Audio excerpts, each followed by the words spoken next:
Alafia. Welcome once again to the online Ifa classroom. My name is David Graham, and again I go by Awo Ifa Foray at the Ifa Foundation International.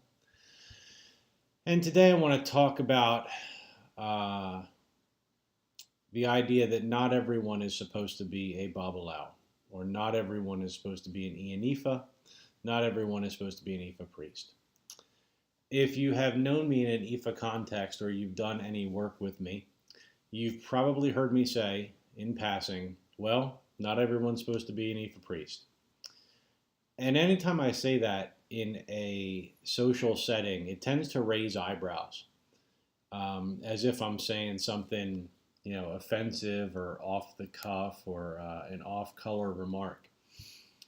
And so I wanted to give a little bit of context to that because I think it's important.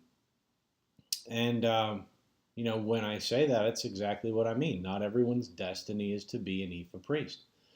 I think in a lot of the diasporic traditions, whether it's Ifa, Santeria, Lukumi, Candomblé, there's a pressure or a dynamic or a bar that folks either feel like or are meant to feel like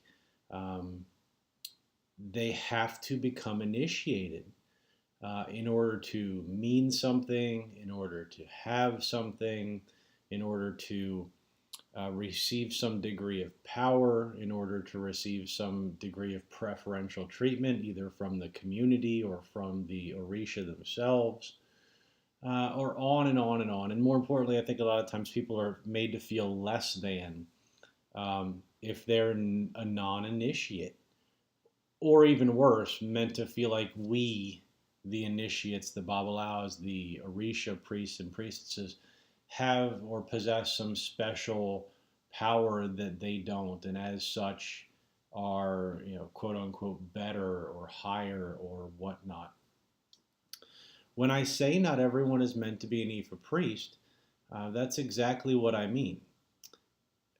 It is more than okay, more than acceptable for someone to be a maintenance man at a building or a housing association and to live their life and do their 9 to 5 and take care of their family and have their hobbies and interests and be an Orisha worshiper, say morning prayers, keep the traditions of their family, certainly know who their guardian Orisha is and say prayers to that energy and to their ancestors, and not be initiated, and not necessarily do divination or perform ceremonies or initiate others or perform cleansings or all of the things that we do, as Ifa priests.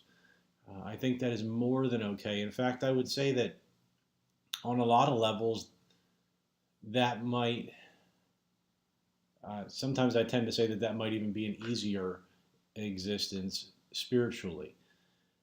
Listen, the truth of the matter is that if you decide to undertake Ifa initiation, it is a big commitment. More than anything, it's a commitment to wake up every day, study our traditions, our faith, explore the mysteries, that's what Awo is, mystery or secret, of this faith, try to attain a better understanding of the Orisha, try to attain a better understanding of the Odu, try to attain a better understanding of what Orunmila meant for us to learn, meant for us to understand, and try to get a better grasp on Iwa Pele, the idea of living with the earth. It's a big commitment. I tell everybody as a Babalawo, you better be ready to at least divine for yourself once a week. You had better be ready to work with your Ikin, your Ikufa, once a month. You better be willing to work with the Orisha of the day of the week, every morning. Your ancestors at least once a month, and on and on and on it goes. So, and by the way, being a Babalawo, you go through the ceremony, you're no different than anyone else. You're, as I've said many times, an Ifa priest who knows nothing. Being initiated simply gives you the It's the official permit to begin learning for the rest of your life. It's the first step of a journey, not the last step.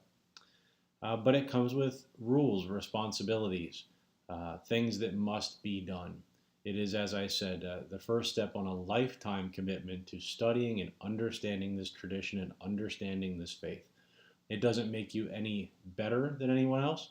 It doesn't give you any special powers. It doesn't give you any special license. Um, it does begin a lifetime of training to do certain things to help others and help the community. But as such, it's a commitment. So I said all that to say that if it's not something that you want to undertake, if it's not something you want to do every day, if it's not something that resonates with you, if you believe in the principles of Ifa and what we teach, but you don't want to do it all day, every day, that's fine.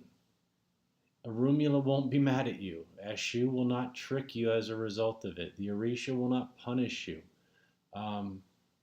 It is more than fine to live your life, and for most people to carve out the spirituality when and where they need it. You should never let anyone pressure you, guilt you, shame you into feeling like if you don't make Ifa, if you don't initiate Ifa, then you are somehow less than. I've mentioned before there are divination systems for the uninitiated, which, by the way, require a lifetime of study in and of themselves. There's numerous paths within Ifa that you can take. You can receive your guardian Orisha if you'd like and keep that tradition and divine that way. You can work closely with a Babalawo such as myself, and as I've said before, I recommend that you get a reading at least every quarter, which is every 3 months. Monthly would be even better, but it's going to be between you and your Babalawo and your budget and your needs and this, that, and the other. There is no right way to walk your journey. There is no line in the sand on what you need to do. It is true that occasionally, very rarely, initiation is called for by Arumula through divination. And that is typically for a purpose other than the person being a working Ifa priest, whether it's health, protection, a handful of reasons why someone would receive Ifa but not become a working Ifa priest. But I wanted to put that out there once and for all because people have heard me say it, and again, eyebrows go up. Isn't that the point? Isn't that the prime directive? Isn't that the mission, is to make Ifa and become a Babalawo or an Ifa? No, it isn't. That's something between you and Ifa. That is something that can be confirmed and identified through divination. But more importantly, it's a financial undertaking. And even bigger than that, it's a commitment to do this for the rest of your life and to really do the work and put the thought into it and attend ceremonies and work ceremonies and do divining and learn Odu and study the where, why, what, and how of all this. And it's nothing that should be undertaken lightly. And I certainly can tell you that just because you get initiated does not mean that life turns on a dime and everything is roses. A lot of people get initiated and within the first year, year and a half, they get the rose-colored glasses syndrome or the balloon pops. And they thought that they would have this new life and the answer to all their questions, and that's just not the case. You do acquire more wisdom, more knowledge, more understanding, and as such, hopefully a deeper level of Iwa Pele, and life does get better. But it's not instantaneous, it's not overnight. It requires hard work, dedication, thought, wisdom, application of what you have learned. Then life gets better. But it's not a freebie. And it's certainly nothing that you should feel like you have to do. Working any of the steps of Ifa in any order will make your life better. whether you're a non-initiate, an Orisha Priest, an Ifa Priest, or anywhere along the spectrum. Ifa was a communal philosophy, and you just had to play your part in the community, whatever that part was. One final note or observation, always looking to do content that folks want to see. So if you have an idea for a piece or a question, please email me at ifaforay@ifafoundation.org, or simply email me through the YouTube channel, and I will be happy to try to address it. And I did get an email recently asking if I do readings, if I do initiations, if I do all of these Ifa ceremonies. The answer is yes, of course.